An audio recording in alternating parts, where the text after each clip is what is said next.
بسم الله والصلاة والسلام على رسول الله اللهم صل على سيدنا محمد وعلى آل سيدنا محمد كما صليت على إبراهيم وعلى آل إبراهيم إنك حميد مجيد اللهم ألهمنا مراشد أمورنا وأعذنا من شرور أنفسنا قال الله تبارك وتعالى ولقد يسرنا القرآن للذكر فهل من مدكر. Allah Ta'ala has made the protection of Islam from amongst those things that He has taken as His promise. Inna nahnu nazzalna dhikra wa inna lahu lahafidhun. Almighty Allah said, we will protect it. Quran will be protected, the meaning of Quran will be protected, this deen will be protected. And this manner of protection was so unique. Rasulullah sallallahu alaihi wasallam had to go for the Hijrah. There could have been so many ways that Almighty Allah could have taken him for the Hijrah. There was the time when the people came from Medina Munawwara. There was a time that there were only a group of 4 or 5 who met him. Then there was the next Jamaat that came, they took the first Bi'at. There were 12 people. If Allah Ta'ala wanted, someone could have been caught, someone could have given the message, nothing happened, everything was kept hidden. The following year there were 72, 70 men, 2 women. From 70 people, you just need one person to give the message out that what is happening. Allah Ta'ala kept it quiet. Thereafter the Hijrat started and people started going to Medina Munawwara. As they were going, there were always ruffians. There were always people who were told, wait on the roads. Suhaib Rumi radiallahu anh was going, immediately surrounded. Nabi sallallahu alaihi wasallam's daughter Zainab radiallahu anha was going surrounded. Her animal was attacked. She fell from the animal because of which she suffered a miscarriage. Suhaib Rumi radiallahu anh was surrounded. And he said to the people, you know that with my arrow, I don't ever miss. So I will continue shooting. If you want to, whatever wealth I got on this animal, you will take it. If you want, I'll give you even more. Whatever I buried in my house, I'll tell you where it is. What I'm trying to say is that no one was going to Medina Munawwara except that the news was going out. And they were finding the individual and surrounding him. And they were holding him back. When people had to go, they had to go with a Jamaat. They knew that they're going to be attacked on the road. So obviously the greatest fear would be that the day Rasulullah sallallahu alaihi wasallam now sets out for the Hijrat, would it be possible to be kept as a secret? No one knows about it. No one whispers. He's able to make the entire journey without getting caught. But Almighty Allah made it such that everyone was told to go. Whoever was strong had to go. Hamza radiallahu anha was a master in fighting, he had to go. Umar radiallahu anhu was such, when everyone else went in a hidden manner for the Hijrat, Umar radiallahu anhu's nature was such, because he grew up as a fighter. He said he always liked to either hit or be hit. For which reason he said after he accepted Islam, before accepting he was hitting everyone. After accepting Islam, he said I used to go looking for people to hit me. So I would knock at someone's door and he would say, it's Umar, you know what, I accepted Islam, do something. And he says, and the man would just close the door. Where normally we'll get so happy like I got saved. He was the opposite, like the man never hit me. And then he would go again. So when he was going for the Hijrat, he loved this, the fight.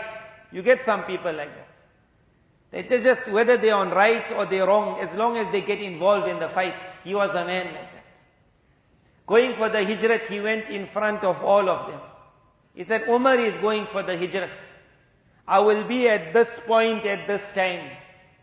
So whoever wants tomorrow his wife must have no husband and his child must have no father, you meet me outside, I'm waiting for you. And when he came there was no one.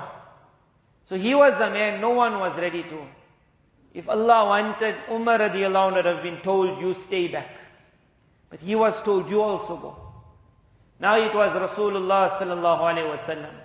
Abu Bakr radiallahu anhu was going to accompany him not as a protector, as a company. So how they went? Allah Ta'ala made it just before leaving. Had Allah wanted, They could have gone while the enemy were making their discussions. Fir'aun got together with his people and they said that Musa has killed one man from amongst us, alayhi salam. So they said, now we have to kill him. They made the decision. Before they reached Musa alayhi salam, Almighty Allah made it that there was one man sitting in that parliament who was a well-wisher. So very quickly he took a shortcut and he told Musa alayhi salam, get out of the city. Because if they're going to find you, you're not going to survive. فَخَرَجَ مِنْهَا خَائِفًا يَتَرَقَّبُ. Musa alayhi salam had to leave. When the time came for the Hijrat of Rasulullah sallallahu alaihi wasallam, if Allah wanted, while they were making their meeting, where they were discussing how we're going to murder Rasulullah sallallahu alaihi wasallam tonight, at that time Jibreel alayhi salam could have come and said, Allah's Nabi, go now. But it was the opposite. Jibreel alayhi salam came and said, get ready for the Hijrat. Nabi sallallahu alaihi wasallam told Abu Bakr radiallahu anh, get ready for the Hijrat. But they waited. They waited for the time where all of those leaders of the Quraysh, from every tribe, they had now selected one person. So that if ever the time comes for revenge, who are you going to take revenge on? Every tribe will have a hand in killing the Rasul of Allah. So many of them came. They're surrounding the house. Now the command comes, now go. Now go. So Allah's Nabi sallallahu alaihi wasallam had to walk past them. He read a verse of Qur'an, وَجَعَلْنَا مِن بَيْنِ أَيْدِيهِمْ سَدًّا, that we have put a barrier, a wall between you and them. He read that verse. He walked past. Almighty Allah made them blind to Him. Later on someone came, he found them standing. He said, what are you all standing? They said, we're waiting. In the morning when he wakes up, we will make the attack. He said, who? He said, he's already gone. Did you not see him? Then they realized he had to walk through them. If Allah wanted, then the Buraq could have been said, get on the Buraq and we will go immediately. You will reach Medina Munawwara tomorrow. Almighty Allah wanted that no. There was a normal road to Medina Munawwara, Makkah to Medina. Nabi sallallahu alaihi wasallam took a road from Makkah away from Medina. So he goes this way, further away. And now he will stay in this cave which is known as the cave of Thawr for 3 days. But this wasn't on the way to Medina. It was away from Medina. The people of Medina could have been told, we want a huge army to come and wait for us. In case the enemy are chasing us, there was nothing. They were told, you remain in Medina. Every day they used to go out looking. They used to go back at night. Every day. Not one of them were called. Nabi sallallahu alaihi wasallam comes in the cave. In the cave, Allah Tabarak Ta'ala makes, had He wanted to, the enemy would not have found any footstep towards them. Almighty Allah wanted that no, they must come right to the cave. They got their trackers. The trackers brought them. Some went in that direction. They said, no, they've gone in this direction. They came right to the cave. The one person said, according to me, they are inside this cave. One of the leaders of the Quraysh, then he looked. And what the books of history show, it was only two very weak. It was a bird, that wild pigeon, with its nest. And it was sitting very calm. And it was that web of the spider. And these two things, the web of the spider, Qur'an has mentioned, the weakest of all houses, the weakest of security. And the leader said, how could they have gone in there? This web looks like a very old web. Look at the bird, how calm it is. And the man who's the tracker is trying to say, but the footsteps all lead here. And the leader is saying that we got the hope. You're like a hopeless in this field. Abu Bakr radiallahu anh, at that time he said, oh Allah's Nabi, if they just have to look, they just have to turn their direction of their eye, they will spot us. Nabi sallallahu alaihi wasallam said, oh Abu Bakr, why worry? What is your opinion of the two of us when Allah is the third? One sentence. Later on, years later, 13 years later, Abu Bakr radiallahu anh is going to become the Khalif of Islam. 13 years later. When he becomes the Khalif, for the first 40 days, there is a period where there is turmoil in the entire Muslim world. Groups are coming to decide, must I stay on Islam or not? Romans are planning, must we attack now or not? Persians are planning, must we attack or not? Every day a delegation is coming and they're looking in Medina Munawwara. They're not finding anyone. If you want to attack, this is the time to attack. Abu Bakr radiallahu anh had already sent out an army made up of the best of soldiers. He said, you all go fight the Romans. Someone said to him, if they go to fight the Romans, who will look after Medina Munawwara? He said, me, Abu Bakr. He was already 60 years of age. At night he used to get on his animal and he used to attack the enemy. He used to go to the outskirts, finding someone coming there, they're chasing after him. 40 days like this. Until the army of Islam came back from the Roman lands. When they walked back in Medina Munawwara, now everyone was calm. The army is back. So someone said to Abu Bakr radiallahu anh, that now we all like calm. How did you manage for 40 days where I couldn't sleep at night? That what if the enemy attacked tonight? There's no soldiers. Abu Bakr radiallahu anh said, 13 years ago, Allah's Nabi sallallahu alaihi wasallam said one sentence to me, and he placed his hand on my chest. He said, what is your opinion of the two who Allah is the third? He said, from that day, the heart of Abu Bakr radiallahu anh has never seen the meaning of fear. I never experienced fear after that. I understood this is a religion that Allah has taken the promise He's going to take it till the ending. So Abu Bakr got no worry, handed it over. This promise of Allah was made in such a manner, we will look after it. But how? To look after this, Allah could have used the very strong. Allah in His Kamal, He decided to use the very weak. To protect the Rasul of Allah sallallahu alaihi wasallam, He could have used Umar and Hamza radiallahu anhuma. He was going to use the spider and the bird. To protect Islam, Allah, if He wanted to, He could have written a whole list, criteria, to get accepted, to be used for the deen of Allah. We have a criteria. How many days the sunnah of your Asr Salah have you read? Whoever has not missed his sunnah of Asr for 10 years, you can come and apply. There could have been a criteria. The one who has never looked with his eye at something evil, you can apply. Because in a government, in a kingdom, you only choose the faithful. Almighty Allah could have left a lot of criteria. Almighty Allah did the opposite.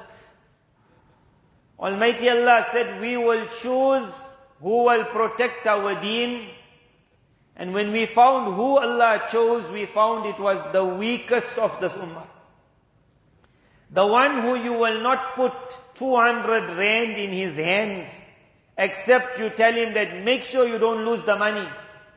Almighty Allah said, we are going to put our Qur'an in his heart, and we're not worried about him losing that Qur'an, we will protect him with the Qur'an. This is how Islam was looked after. And now we have reached this level. 1,400 years have gone.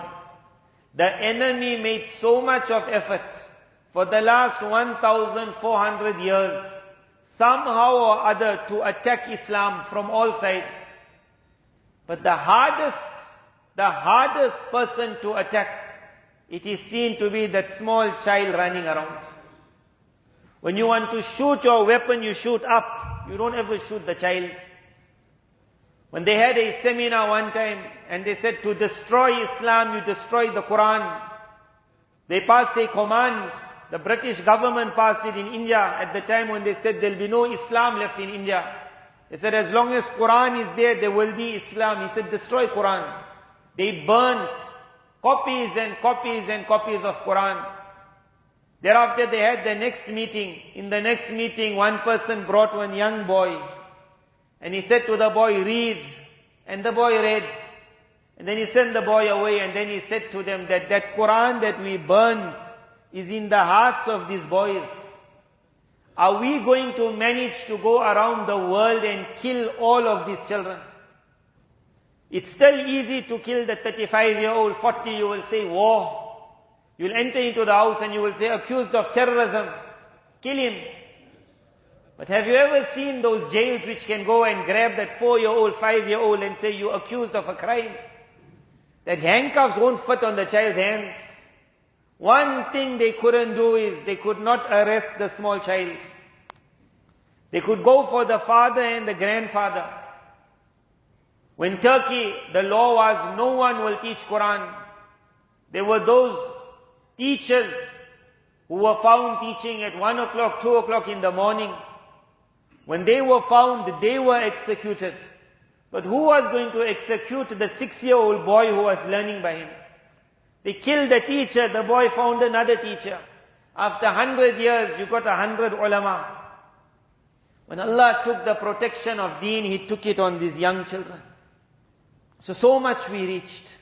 And South Africa came to a very unique level, that in a land where the language is not known, and when there is so much of attraction, there are those countries where there is no attraction. There the boy, besides Qur'an, there's nothing else to do. Nothing else. So it's very easy. You read Qur'an, you read Qur'an, you read Qur'an. You can read Qur'an the whole day. In our countries, what we call the first world countries, which got nothing to do with first. In our countries, Qur'an is like the last. You got everything to do and make little place for Qur'an in your life. In such a country, you would have thought there will never be results. Never. But there Allah in His kindness, He said, I'll put results also. When students came to our madrasa from New York City, so that first Jamaat that came, we found them where normally you will think that you all came from the land of the devil. That group came, they were reading more beautiful Qur'an than everyone else in the madrasa. And only Qur'an, only Qur'an. So when I looked at that, I said, how amazing it is in the land of the Fir'aun, where they were trying to make an effort around the world, Qur'an must stop. In front of their buildings, Qur'an is taking place. Front of their buildings. So much Qur'an. In a land where so much of entertainment, so much of attraction, so much of evil, so much of Qur'an. South Africa was blessed with that. If you found Qur'an entering your family, feel proud, number one, my son became a hafiz of Qur'an, my daughter. At the same time, let one tear come out. That if there was any criteria set, oh Allah, there would not have been any hafiz in this house. Because we broke all the laws. It was only your kindness that said, my Qur'an will go in this house. It will go. And how it went. And how that boy, what made him wake up for the Fajr Salah? Forget the boy, what made, I don't know, normally in the past you would say, what made the father wake up for the Fajr? Today we found it different, we say, what made the mother wake up for the Fajr? So many cars coming before the Fajr Salah. So many cars. Did the world ever see so many? Before Fajr Salah. At the time where it is so scary, so much of security needed. But the poor mother, more than she's worried of getting hijacked by someone outside, she's worried of the ustad of the students. That if this boy don't get there, there'll be a qiyamah tonight. That mother will wake up. Tired they are, tired. What brought them? It is a call from Allah that said, you will wake up and you will go. Normally in the army, have you ever seen what time they wake up? 3 o'clock it starts, get in the showers, cold water. The cold water takes away all your tiredness. Then he says, just start now, exercise, exercise, exercise. And when the person says, why? He says, because you're being prepared to see to the security of the country. When that Hafiz was told, wake up, it was because you are being prepared to see to the security of Islam. He might never understand that when Allah is looking at him, He's not looking at him as only a small boy. He is looking at him as the future hero of Islam. So far we reached. Now from here, may Allah make it that we just need to go one step higher. It seems South Africa reached the top level and Allah has kept us on that level for a while. But now things are changing in the world very fast. Because of which we can see a revolution around the corner. And before the revolution there has to be a period of, whether you will say difficulty or war, whatever it is, be ready for something. The world is not going to be the normal world we knew always. How COVID showed us a different world. This present war will show us a different world. Immediately after the war, it might show us a different world. And thereafter, what the whole world is waiting for, an entire revolution we're going to see. At that time, if Allah makes it how we are understanding the system to be going, then maybe me and you will be a little old, but our children at that time, inshallah, will be at the prime. At that time, the Muslim world will be looking for leaders. The Muslim world will be looking for leaders. And because there will be such an influx of non-Muslims into Islam, the amount of Muslim leaders will be to a very high level. Very high. At that time, in every government, they will need a person who's fit to be a leader. In every department, fit to be a leader. Now when it comes fit to be a leader, what will be the criteria? The first criteria that will be looked at that time is, we are looking for Ahlul Qur'an, the people of the Qur'an. When the Islamic Khilafat was on its height, at that time a masjid was made which was known as the Sulaimaniya Masjid. So recently someone sent out one of those clips that they were looking for an imam in the Sulaimaniya Masjid. Because it was the main masjid of the Khilafat. They had a criteria. Imagine, our Madras Masjid has to put that criteria. They put a criteria to be the imam of the Sulaimaniya Masjid, to put in your name. So the first thing, you have to be a hafiz and a master hafiz of Qur'an. That's normal. You have to be an alim of the Qur'an. Then you have to be someone who's a master in sword fighting. Now why the imam had to do that, who knows? Maybe if the mutawallis troubled him. Whatever it is. You have to be a master horse rider. You have to be a master wrestler. And they even had one, you have to be extremely handsome. That one also was a unique one. Extremely handsome. And then you have to have a wonderful voice. And you have to have beautiful character. If you meet the criteria, then put in your name. A time will come perhaps where the world will see. Umar radiallahu anh wrote to Abu Musa Ash'ari radiallahu anh, I need to send leaders in the world. So I want you to write the names of those people who have memorized Qur'an. Send those names to me because I need to send them all out. When that call will be made, who is Ahlul Qur'an? May Allah make it, it's my and your children. But for it, it's going to be two things required. One is he has to be a beautiful reader of Qur'an, and we reach that level. And the second is, he must be a person who understands the meaning of Qur'an. To be a leader means you have to be one who has been guided by the meaning of Qur'an. One who, when he's reading Salah, understand what Qur'an wants for him. One who is every day in Tahajjud, he's thinking about the answers for tomorrow. One who is in Maghrib Salah, finding the problems of today. But if you don't know that meaning, أَفَلَا يَتَدَبَّرُونَ الْقُرْآنِ, Allah says, did they not ponder in this Qur'an? Then you might be called, who is the leader? At the present moment in South Africa, we reached a level where the alim is the one who knows the meaning of Qur'an. But we all know that if a day comes where they say, who's going to be the mayor of the town? Then normally an alim himself will say, hey, I don't want to be anyone's mayor. Let somebody else be. But that somebody else must be someone guided by the meaning of Qur'an. So if he's a very educated person, you're the man for the job.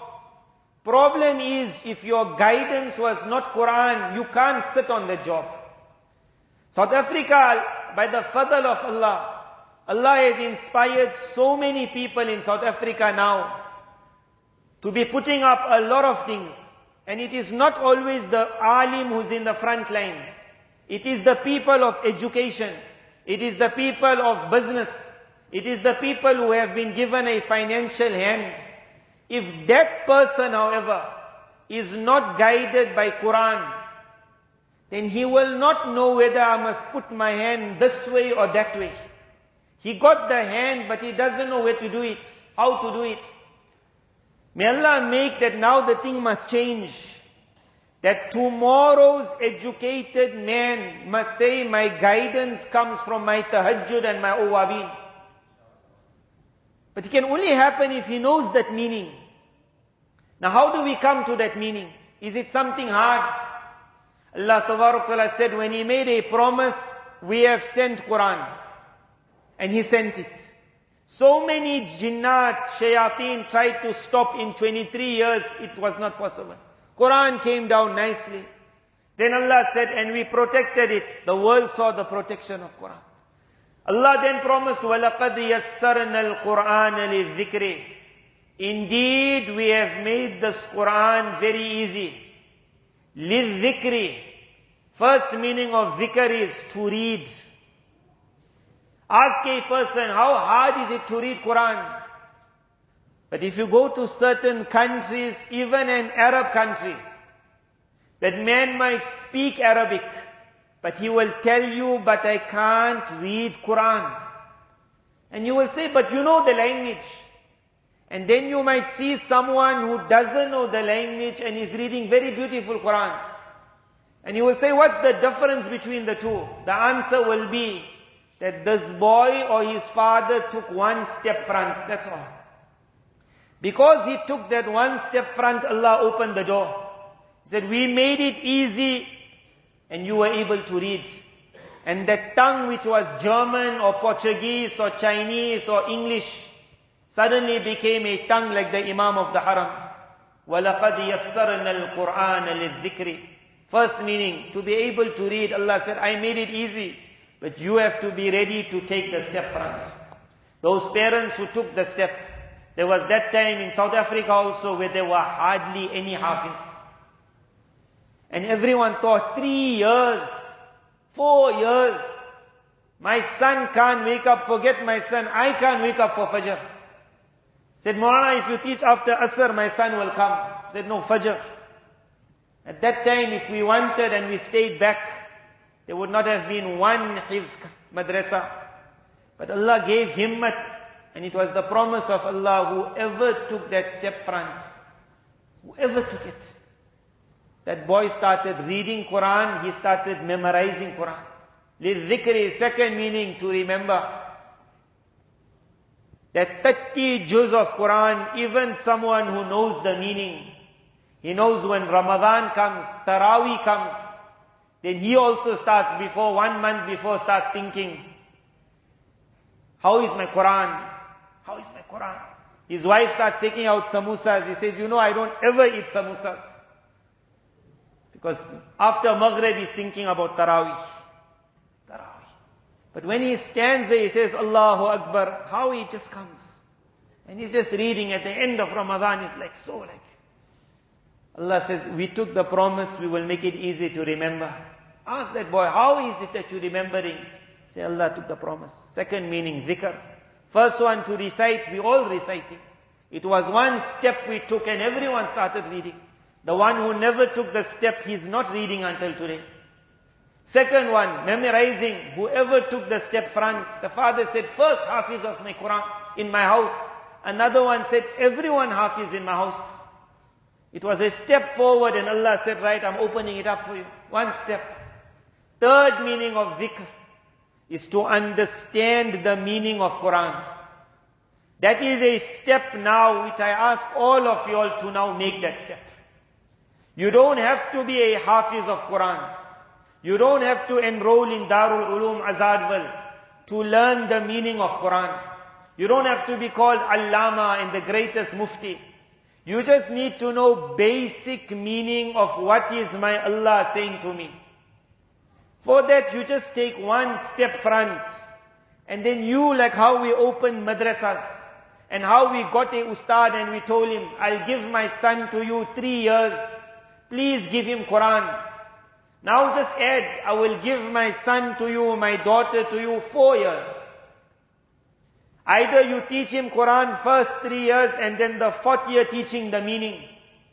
Or the other way around. Moulana, this is my child. Before he starts memorizing, I want him to memorize word meaning. So he will start with 5 lines a day. But he'll look at that 5 lines, he will be shown the translation. He will say, you see, this word means this, this, this. You don't have to remember anything, because you're going to repeat it so many times. Look at it one time, look at your 5 lines. That night, that boy has only started his Hifz class. But he's reading that 5 lines with meaning. Suddenly you're hearing in the morning, 3 o'clock, someone is saying, Allahu Akbar in your house. You go in and you see your small 7-year-old, 6-year-old on a musalla. You see that 6-year-old crying as he's reading Quran. Because when Allah described Quran, Allah said, and when they read it, they cry. It is impossible a person reads Salah, reads Quran in Salah, thinks of the meaning of Quran in Salah, and he doesn't cry. You'll enter in that room and you'll see your daughter, she's just reading one verse and she's repeating it and repeating it and repeating it and repeating it. And then she falls in sajda and she's crying. If your house can reach that level, then the devil inshallah will never come in that house. To save our children, we have to now push for that level. That whether they're memorizing Quran or learning how to read Quran, they must know also what they're reading. Because this will introduce them to paradise in a manner no alim, no alima, no teacher can ever introduce. The manner Allah described Jannah will make that individual say, I'm going for that life, not this life. The manner Allah described Jahannam will make that boy whose friend says to him that why don't you go on to this porn sites? But that night that boy is reading about the scene of Qiyamah. And that one scene of it gives him his answer that why are you choosing something now and you're going to suffer tomorrow? He got his answer. He doesn't need counseling. He doesn't need, Moulana, can I speak to you for a while? He doesn't need, I need some answers. As he's reading, the father gave that child everything. Allah's Rasul sallallahu alaihi wasallam said, the greatest gift that a father can give to his child is the ta'aleem of Quran. This is the ta'aleem of Quran. Whether he is learning the meaning, reading, he must learn reading with meaning. And we're not speaking about deep Arabic meaning, that this word has this deep meaning. It's called a basic meaning. And he's learning Hifz. He must learn it with meaning. We saw the young boy, we called him to read Quran in the front. He read about Jahannam. يَوْمَ نَقُولُ لِجَهَنَّمَ هَلِ امْتَلَأْتِ. On that day when we will say to Jahannam, are you full? And Jahannam will say, I want more. Meaning that one also send him to me. That one also send him to me. But as that boy, he knew the meaning. He read, يَوْمَ نَقُولُ لِجَهَنَّمَ هَلِ امْتَلَأْتِ. And he just got stuck. I looked up young and he was already crying. He tried again. This was not Sheikh Abdul Basit reading Qiraat. This was a young 6-year-old, 4-year-old, 5-year-old, whatever his age was. But he was a boy who was reading about Jahannam and he knew what he's reading. He never needed his father to shout him to make him cry. He was crying in the beauty of Quran. We make that one step. لِلذِّكْرِ, Almighty Allah said, I'll make it easy for you then. Then we might have, inshallah, and Allah make it, that you will see that jalsa taking place in that masjid, in this masjid, in many masajid, where when they will say, and this boy is graduating as Hafiz of Qur'an, and at the same time, he has gone through the meaning of the entire Qur'an. As he's reading his last sabaq, Qul a'udhu bi rabbin nas, he has also read the entire message of Almighty Allah. In his 3 years, he has been told, you are now ready to be a leader for humanity. If you want to now further it and become an alim, mubarak to you. But wherever you want to also go now, you have gone with the message of 30 juz. When that father will say, my son, I am sending you somewhere. But wherever you are, remember whatever problem you got, I left it here in this. All you have to do is read my messages and you will find my father addressed this. When that boy will be going wherever he goes in the world, wherever he goes, whatever problem, she or he, they enter into marriage, they become parents, they become grandparents, they see good days in business, they see a little difficult days in business. Every time, whatever problem, they open Qur'an. And as they reading Qur'an out of salah or in salah, then they say, I got my answer. That parent, that teacher who can leave that treasure with his child, then you have created that security for him, and he will be, inshallah, the leader of tomorrow. Allah Ta'ala inspire. This is a jalsa where du'as will be accepted. Everyone, you make this dua, that Allah, if I was unable to learn the meaning of your message, I will not let it happen that my children grow up without learning the meaning of your message. They will learn how to read your words and they will understand your words. Everyone in my family must love Qur'an. That's the gift that I am going to give them. Allah, you make it happen. May Allah Ta'ala make it happen for all of us. He promised, وَلَقَدْ يَسَّرْنَا الْقُرْآنَ لِلذِّكْرِ. Then Allah said, فَهَلْ مِن مُدَّكِرٍ. Is there anyone who now wants to ponder over my meaning? At that time, every one of us say, Allah, me and my entire family. We are ready for it. فَهَلْ مِن مُدَّكِرٍ. Is there anyone ready? We all say, we are ready. Make one step forward. Lift up your hands in dua. And inshallah, how far South Africa has already come, we can just go a little bit higher, and a new revolution will take place in this country, through it in the world, inshallah. Wa akhiru da'wana alhamdulillahi rabbil alamin.